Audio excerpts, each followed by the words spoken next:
remercier. Je suis le vice-premier ministre, ministre de la fonction publique,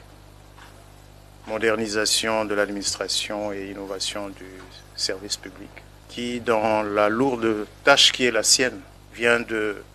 doter le ministère de l'économie nationale de cet outil indispensable qui nous permet de mieux gérer les ressources humaines au sein de ce ministère. C'est donc une nouvelle ère qui va commencer au ministère de l'économie nationale et je ne doute pas que je continuerai à bénéficier de l'appui du ministère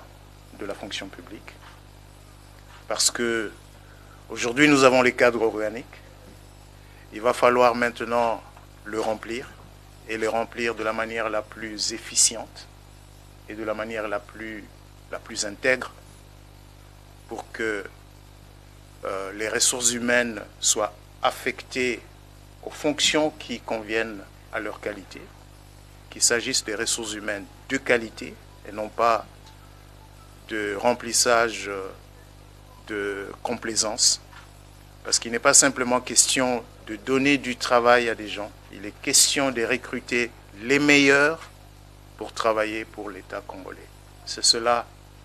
notre rôle de ministre et c'est cela qui est attendu de nous et par le chef de l'État et par la chef du gouvernement, mais aussi par le peuple congolais. Il a plu à son Excellence, Monsieur le Président de la République, de nous orienter et de fixer un cap pour le redressement de l'administration publique, mais surtout pour doter notre pays d'administrations publiques qui soient efficaces, efficientes, au rendez-vous du rendement et des résultats. Aujourd'hui, j'ai l'honneur, en tout cas, de co-présider cette cérémonie d'agrément avec Monsieur le vice-premier ministre, ministre de l'économie nationale, qui est donc à la tête d'un ministère clé. Vous savez bien qu'un pays ne peut pas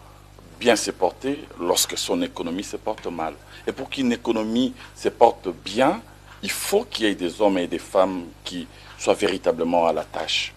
des fonctionnaires intègres qui puissent travailler, notamment en ce qui concerne le contrôle de prix sur le marché, parce que c'est d'actualité. Donc nous avons besoin de fonctionnaires intègres. Et pour que nous puissions avoir ces fonctionnaires intègres, il nous faut un cadre. Nous réformons, nous avons réformé, nous sommes en plein processus de la réforme du cadre juridique, mais aussi des cadres organiques qui nous permettent de mieux gérer les ressources humaines de l'État,